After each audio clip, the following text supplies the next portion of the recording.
for Nicole? Yeah. Yeah, thank you very much. Hopefully you'll stay awake. Yes. Nicole, thank you very much for coming. Because, thank you for having me. Nicole's company, how many of you know Criteo? Oh, yeah. One, yeah.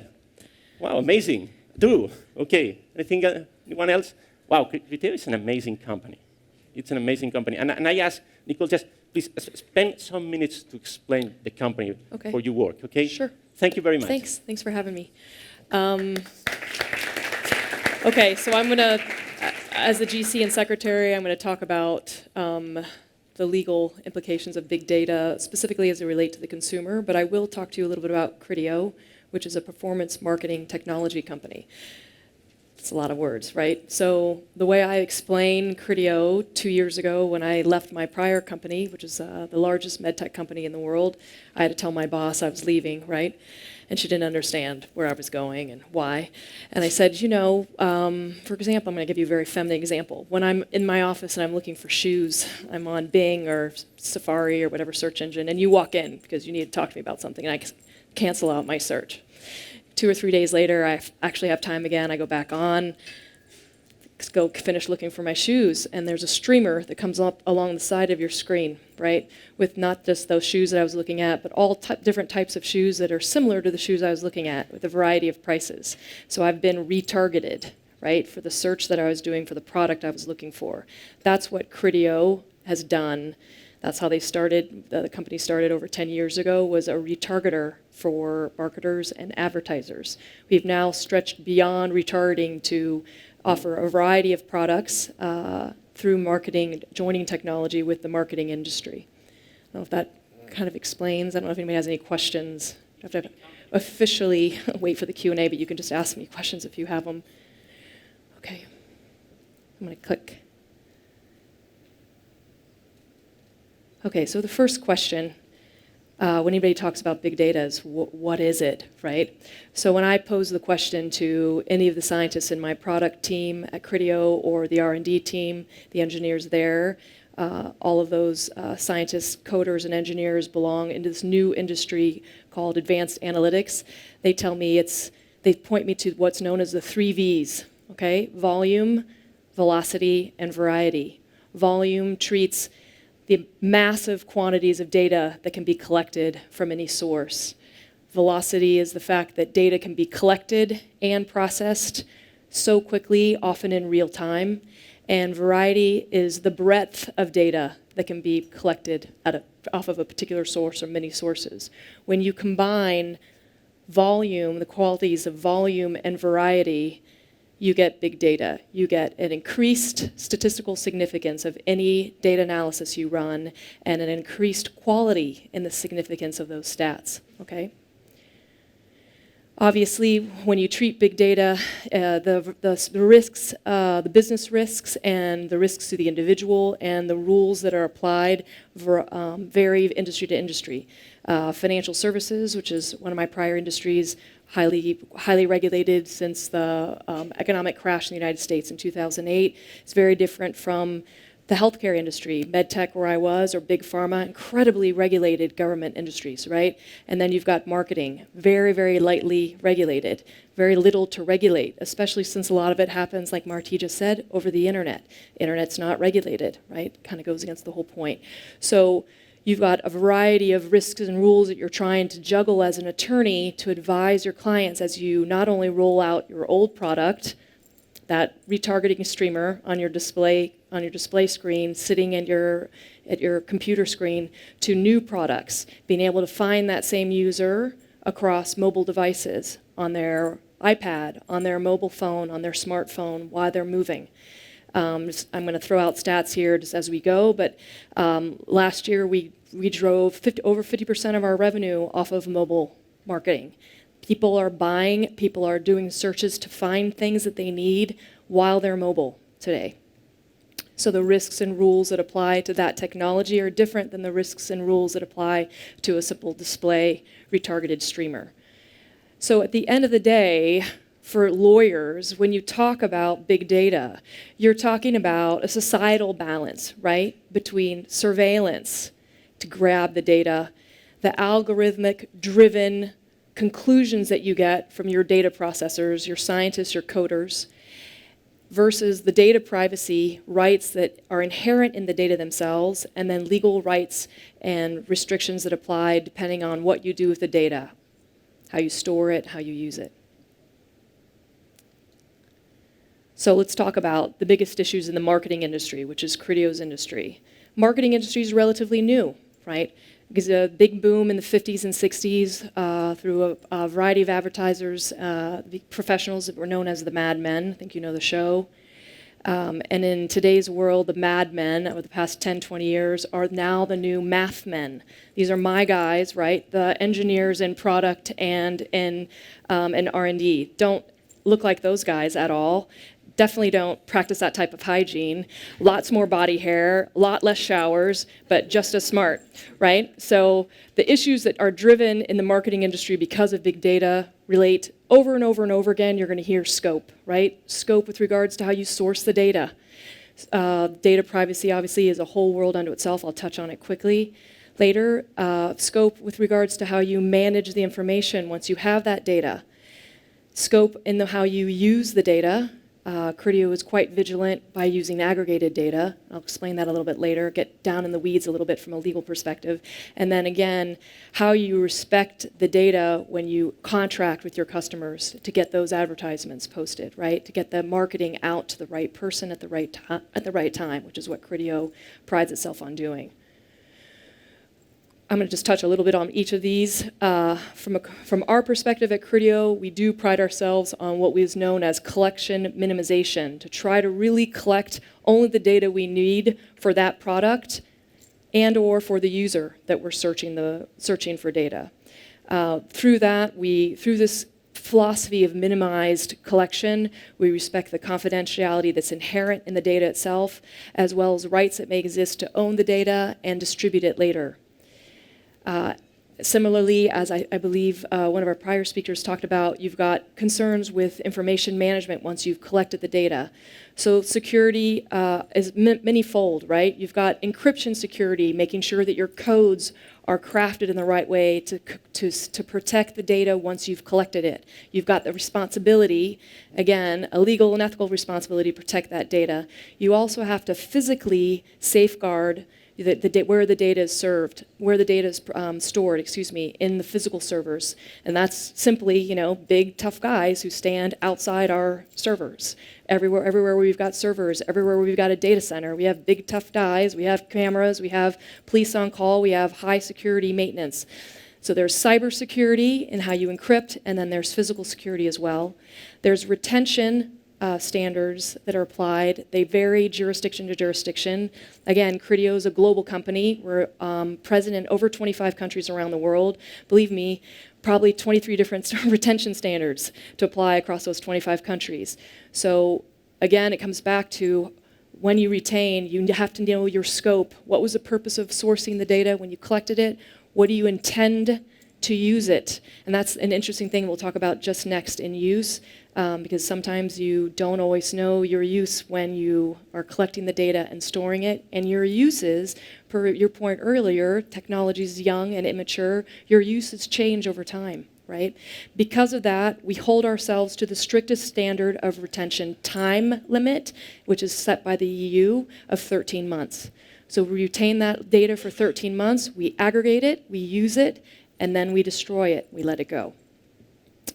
Again, use, I'll walk you through our aggregated data definition. It's very important from a contract perspective and how we negotiate that with the customers, and spend most of our time explaining it more to the customers so that to get them comfortable, and then use it, again, targeting the right user, the right end user with the right ad for our customers. And then in the contracts themselves, because we do not have a direct relationship with the end user, we make sure that our customers, which are the advertisers, the marketers, get informed consent from whomever they are advertising to, that they provide opt-out rights so that the end user can take him or himself out of the stream of marketing. And we fill out lots and lots of data security questionnaires to get our customers comfortable that we are always guarding that data with the highest standards of care. Okay. So when I talked to, again, when I went and talked to the product team and the R&D team in preparation for this exciting talk today, they kept saying the same thing over and over again to me. We're a serious big data company. Nicole, we're a serious big data company. And I said, yeah, I know. The Criteo engine, that's what we're called. That's how we get our big data crunched, stored and crunched and used. We have 7 data centers around the world in 8 different locations. We have over 17,000 servers storing this data.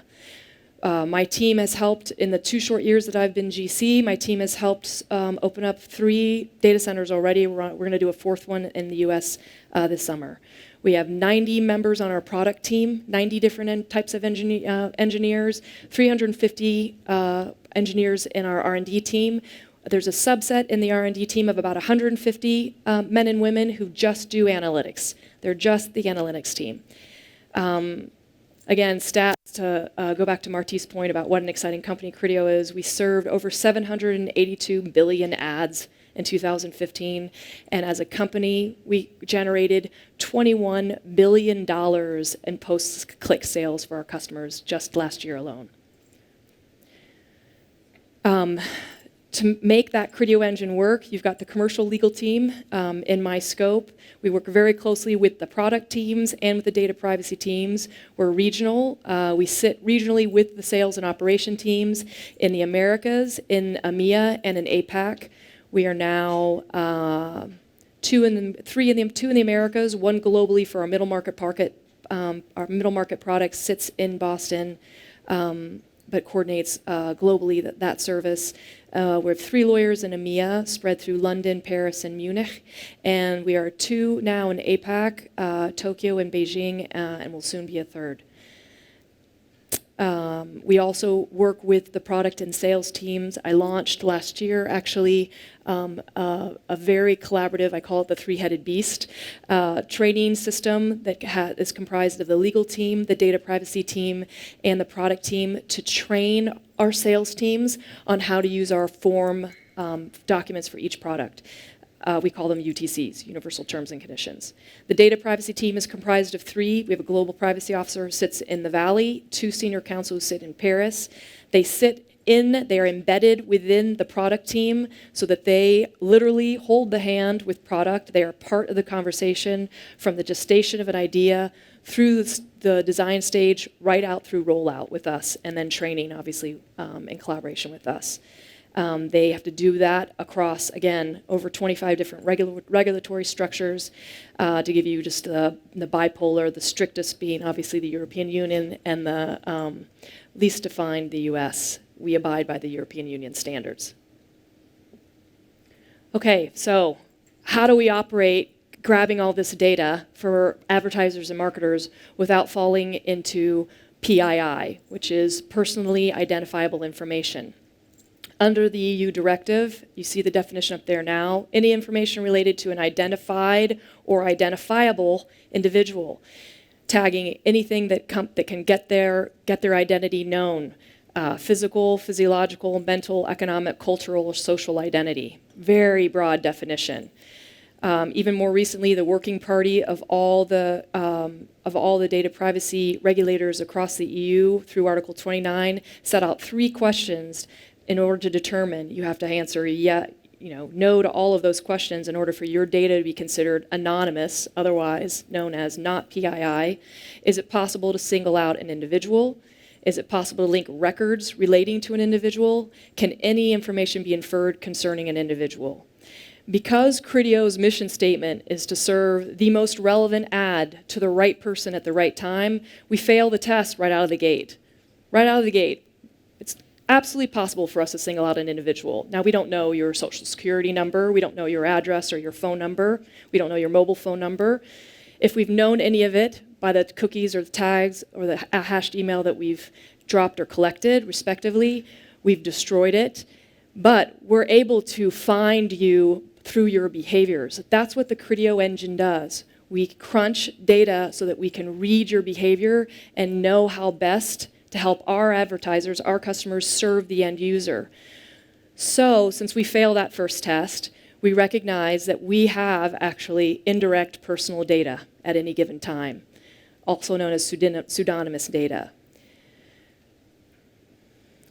In view of that, we hold ourselves to a very rigorous data privacy policy. We call it privacy by design. Again, we recognize that we don't have a relationship that's direct with the end user, but we take it very seriously anyway because we consider that we will be liable on behalf of the advertiser if they've done the wrong thing with that end user's data.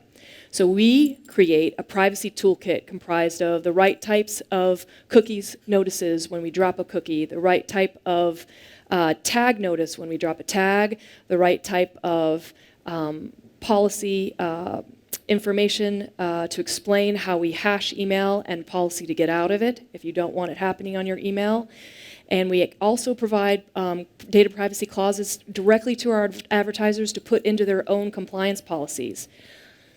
A new part of the law that probably won't become required in the EU until end of 2015 or 2018 even is known as the Privacy Impact Assessment. Criteo has started putting privacy impact assessments in for each of our products as of last quarter, as of Q1 FY16.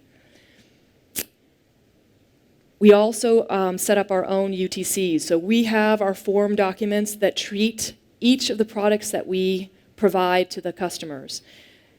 In that, the most important, from my opinion, the most important piece of it is the aggregated data definition.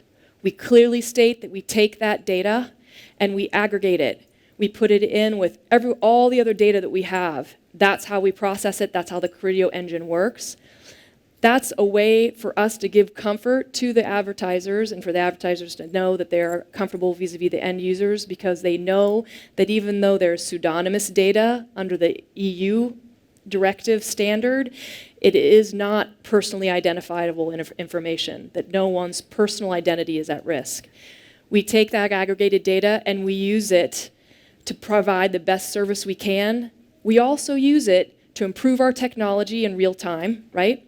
Because technology is always changing, always growing, and possibly to use it for as long as we have it on our servers for that 13-month time period for any other product that may roll out in the future. So when we first rolled out the email service, for example, a year and a half, 2 years ago, this was a big clause that was negotiated every single time we explained the email service to a new potential customer. To explain, we're going to hash that email. We're going to put it in with all of our other data that we already get by dropping tags and cookies in our regular product through display. And that's going to be used potentially not only to improve our technology over time, to learn in real time, to self-learn, right, as a technology company, but also to provide services that we don't know about yet. When we launched email, for example, 2 short years ago, 20 months ago, we didn't know that 12 to 13 months later we were going to buy a search company. We bought a search company in February of 2015. We're constantly buying. We're constantly looking how to grow. That's why we are not just a marketing retargeter anymore. We are a marketing technology company. So we need this ability contractually with our customers to be able to use and reuse this data in many ways and often in ways that we don't know when we're negotiating the contract. There's obviously a clear privacy provision in our contracts. I don't want to run out of time. I'm a little sensitive to that. I know it's right before the break. And we also have a very important opt-out provision. The example I give you is the email, but every email ad includes 2 ways to opt out. A compulsory unsubscription link that's in the email ad that we drop, as well as a link into our privacy policy page where we explain that you can unsubscribe. And I wanted to talk to you a little bit to get away from data privacy about several other areas of the law that touch on big data. You've got IP, you've got use, how to use the data. I'm going to kind of click back and forth between these 2 screens. And you've got one that's not up there, I apologize, which is antitrust regulation, which is very new. Intellectual property, I'll tell you quickly, because I'm seeing that I'm running out of time. Intellectual property is uncharted territory for big data. There's no real value in the data itself, so it's often the intellectual property right tags to the use of the data and the timeline that you have the data set up. Because of that, we spend most of our time negotiating our contracts, the IP, explaining the IP clause and negotiating the use clause, where we clearly say what we're able to do with your data, and we clearly say what we're obligated to do to you, for you, and on behalf of you, because the data was collected through you, through the advertiser, the marketer, for the end user. Just a quick note on antitrust. As you've all seen, the EU get very active in the past 5 years with Google. Just recently, last fall, vis-a-vis Facebook. I think Facebook is now being confronted in at least 5 European jurisdictions, Germany taking the charge. France has followed suit. We are located in France. I didn't explain that. I should actually explain that about Criteo. From a legal perspective, it's really interesting. And we are involved in that. We've been tagged by the French anti-concurrence, the French antitrust authority, to be involved in their survey right now of all companies that operate in the big data industry. So we're right up there with Google and Facebook and Amazon and Twitter and everybody else who's being tagged in France. To explain to them how we collect data and how we use it. So we've had our first meeting, actually. It was pretty fascinating. You'd think that it would be lawyers who came, right? There's one lawyer and 2 engineers who came from the Antitrust Authority of France. We sat down with them. It was me, my lead corporate lawyer here in France, and Romain Nicole, who is one of the founders of the company and our chief technology officer, who knows the engine better than anybody else since he coded most of it. And we had to explain to them how the naissance of the company over 10 years, the naissance and the growth of the company over 10 years, obviously, and then again, how we use data and how we walk a very, very rigid, rigorous line, serious line when it comes to data privacy. Although the French antitrust regulatory body, just like the EU regulatory body, is not so concerned with data privacy, they do want to know how you treat your data when it comes to data privacy first, although they know that the data privacy rules in the EU are very vigorous already. So that's a whole new area that's developing literally now, to use a technology term from my company, in real time for the lawyers. Okay, if you have any questions. Just one quick thing that I was supposed to tell, Marty told me to talk to you guys about, but I completely spaced because I just take it for granted. You wouldn't think I would because it keeps me up at night, more nights than I'd like to admit, is how unique Criteo is. It's a private Société Anonyme, so it's a private company under French law. We're not listed in France, but it's publicly listed in the States on NASDAQ. For the first couple of years after the IPO, we IPO'd in 2013, we were able to list on NASDAQ and take the benefit of developing a U.S.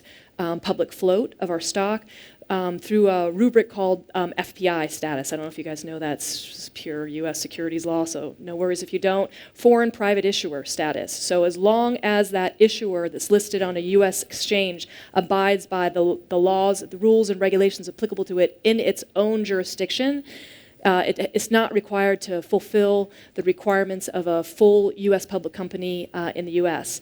Here's the rub with the FPI status. You have to stay pretty small. You can't grow too fast, and you can't grow too big. So, of course, when they hired me in 2014, seems like a long time ago now, they said, okay, when we have to get ready because in 2017 we're probably going to blow through our FPI status and we'll have to go fully public in the U.S. and we need your U.S. securities expertise. I'm like, okay, that's great. Within 2 months of me being there, I get the call saying, we think we're blowing through our FPI status. And I'm like, it's June 2014. Like, you guys are a year and a half early. So, boom, you blow through your FPI status at the end of your first half. The SEC kindly gives you 6 months to get yourself together. That also includes, by the way, a full Sarbanes-Oxley self-audit to be able to issue your Sarbanes attestations at the beginning of the following year. And then as of January 1 of that next year, you're considered what's called a fully domestic registrant, right? So, which is basically the parallel of a U.S. public company. So now, While we're doing all these things where technology is immature, we only retain the data for 13 months, we're starting new products. Oh, by the way, Nicole, we're going to go buy this company over in Israel or whatever's happening recently. Every single time, every single decision that we make within the legal department, we are always juggling at least two completely contradictory jurisdictions of law, right? What's required under French corporate law and what's required in the US under US public securities law. So Thank you it very makes much. for a very interesting job every day. Thank you. Thank you. No, Thanks for you're having welcome. me. Okay, I think that kind of companies that are unique that we have seen, and Peter want just to share the knowledge of Nicole with you. Questions, because we are run out of time. Or maybe you're just thirsty and No, hungry. come on, questions. So did any of that make sense? Do you know what we do? I mean, that's happened, right? You've tried to buy How many something of and them been do you retargeted. think that you are inside a mobile phone, Oh, we're all over all of you. and they don't know you? Yeah, because we're behind the advertiser. So that's why oftentimes Criteo isn't as known as the bigger players in advertising marketing like Facebook. Amazon does what we do, but Amazon's also a retail seller. So you go to Amazon to buy something, not necessarily to get targeted for other things. You'll notice now when you go to Amazon to buy that one thing that you get retargeted a lot afterwards. Some of that's us, some of that's Amazon. Okay, but that's legal. They don't know that you are inside their mobile phone. Nicole, that's legal? Really? It's totally legal. That's all that tech language I was dropping about cookies, tags, hash. So when you go onto a website, by clicking into that website, you've allowed certain entities that exist within that website to drop what's known as a cookie. That cookie pulls information about you and feeds it back up to whoever's dropped it. We're cookie droppers. So that's where we get that data about you that runs such a tight line to be PII. So we do honestly not know where you live or how old you are or if you're married or not or the color of your skin or what religion you believe in, but we know enough about your behavior to know pretty much those things. So we don't know them, but we can estimate them, and we don't use them, that information, but to provide you with the most relevant ad, to not do those annoying pop-ups that happen all the time, a bunch of stuff that you don't care about, which is what ad blockers do. We actually contract with ad blockers because we agree with them that the ads should be relevant to the user. So we are all about getting you the right ad, getting the right ad to the right person at the right time, and to not be bothering you the rest of the time. And Nicole, that means that you know before I know what I would like to know. Yeah. Oh, amazing. We're that smart. Okay. Thank you very much, Nicole. Thank you. Okay.